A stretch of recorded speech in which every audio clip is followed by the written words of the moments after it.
আজকে শেয়ার করছি মজাদার chicken cheesy white sauce pasta. এটা দেখতে যতটা লোভনীয়, খেতেও কিন্তু অনেক বেশি মজাদার। হ্যালো এভরিওয়ান, আসসালামু আলাইকুম। কেমন আছেন সবাই? আশা করছি ভালো আছেন। আমি আলহামদুলিল্লাহ ভালো আছি।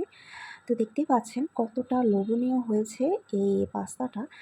এটা ঘরোয়া উপকরণে যদিও আমি বানিয়েছি, তবে এটা রেস্টুরেন্টের চাইতেও অনেক বেশি মজাদার হয়েছে।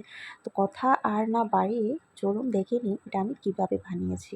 তো প্রথমেই দেখতে পেয়েছেন আমি একটি কড়াইতে অনেকটা পানি বসিয়ে দিয়েছি। তো পানিটা কিছুক্ষণ ঢেকে রেখে গরম করে নিয়েছি। তারপর এখানে দিয়ে দিয়েছি ১ চা চামচ লবণ আর হচ্ছে ২ চা চামচের মতো সয়াবিন তেল দিয়ে তারপর ভালো করে মিক্স করে আরও কিছুক্ষণ ঢেকে রেখে পানিটা ফুটানো পর্যন্ত অপেক্ষা করব। পানিটা যখন ফুটে আসবে তখন হচ্ছে আমি পাস্তাটা দিয়ে দিব। তো আমি এখানে পুসলিল নামে একটা পাস্তা আছে, ওইটাই হচ্ছে এখানে ইউজ করেছি ৩ কাপের মতো। তো আপনারা এখানে যেকোনো পাস্তাই হচ্ছে ব্যবহার করতে পারেন। আর যেকোনো পাস্তার প্যাকেটের গায়ে কিন্তু লেখা থাকে এটা কতক্ষণ সিদ্ধ করতে হবে। তো আমি যে পাস্তাটা নিয়েছি ওইটার গায়ে লেখা ছিল ৮ থেকে ৯ মিনিট। তো আমি হচ্ছে এটা সিদ্ধ বসিয়ে দিয়েছি। আর অন্যদিকে হচ্ছে আমি যে চিকেনটা হচ্ছে দিব ওইটা একটু ম্যারিনেট করে নিয়েছি। এখানে সলিড যে চিকেনটা ওইটা নিয়েছি।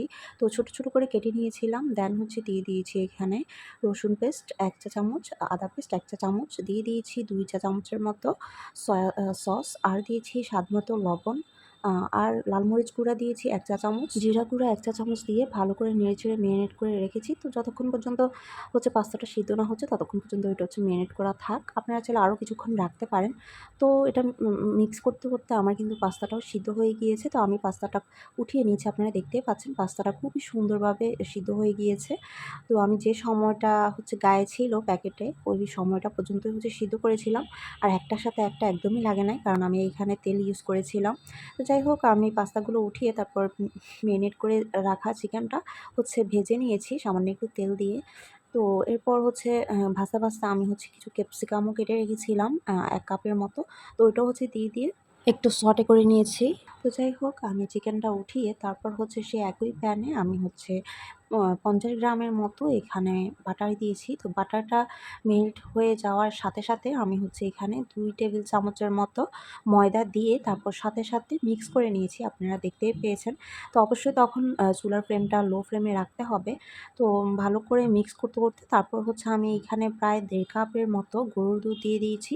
গরুর দুধটা দিয়ে তারপর কিছুক্ষণ নাড়াতে, নাড়াতেই দেখবেন যে অনেকটাই ঘন হয়ে যাবে দুধটা। তারপর আমি সেই ভেজে রাখা ক্যাপসিকাম আর চিকেনটা হচ্ছে দিয়ে দিয়েছি সেই লিকুইড মিল্ক আর বাটারের মধ্যে। সবকিছু নাড়িয়ে আমি হচ্ছে মিক্স করে নিয়েছি, দেখতেই পাচ্ছেন। দেন আমি এখানে ১ চা চামচের মতো চিলি ফ্লেক্স দিয়ে দিয়েছি আর স্বাদমতো লবণ দিয়ে দিয়েছি। দিয়ে আরও কিছুক্ষণ নেড়েচেড়ে মিক্স করে নিচ্ছি, দেখতেই পাচ্ছেন। এরপর আমি দিয়ে দিয়েছি বড়, বড় ৩ টা মজারেলা চিজের চাকা। তো আমি হচ্ছে এগুলো আর গ্রেট করে নিই নাই, চাকা অবস্থায় দিয়ে দিয়েছি। তো বেশ পরিমাণে মজারেলা চিজটা দিয়েছি। আপনারা আপনাদের টেস্ট অনুযায়ী দিবেন। আর সামান্য চিনিও দিয়ে দিয়েছি। চিনিটা অবশ্যই দিতে হবে। আমি হচ্ছে এখানে ১ চা চামচের মতো চিনি দিয়েছি। চিনিটা না দিলে কিন্তু টেস্টটা ভালো আসবে না। অবশ্যই চিনিটা রাখবেন। তো যাই হোক, ভালো করে সবকিছু মিক্স করে নেওয়ার পর আমি হচ্ছে সেই পাস্তাটাও দিয়ে দিয়েছি। তো পাস্তাটা দিয়ে দেওয়ার পর কিন্তু অবশ্যই অনবরত নাড়িয়ে নিতে হবে। তাহলে চিজটা ভালো করে হচ্ছে সবকিছুর সাথে মিক্স হবে। এরপর নাড়াতে, নাড়াতে আমি হচ্ছে কিছুক্ষণ পর দিয়ে দিয়েছি এখানে ১ চা চামচের মতো গোলমরিচ, কালো গোলমরিচের গুঁড়া দিয়েছি আমি। তো আপনারা চাইলে এখানে সাদাটাও দিতে পারেন। তারপর এই তো হয়ে গিয়েছে আমার chicken cheesy white sauce pasta. তো আমি হচ্ছে এটা একটি বোলে সার্ভ করে নিয়েছি। দেখতেই পাচ্ছেন কতটা লোভনীয় দেখাচ্ছে, মাশাআল্লাহ। এটা শুধু দেখতে সুন্দর দেখাচ্ছে তা না, এটা কিন্তু খেতেও অনেক বেশি মজা হয়েছে। সেটা অবশ্যই আপনারা ট্রাই করলেই বুঝতে পারবেন। রেস্টুরেন্টের চাইতেও অনেক বেশি মজাদার। অবশ্যই বাসায় একবার হলেও ট্রাই করবেন। আর আমার বাসায় তো সবাই অনেক বেশি পছন্দ করেছে। তো দেখতেই পাচ্ছেন কতটা লোভনীয়, আর এটা নেওয়ার সময় চিজগুলো কতটা ইয়াম্মি দেখাচ্ছে।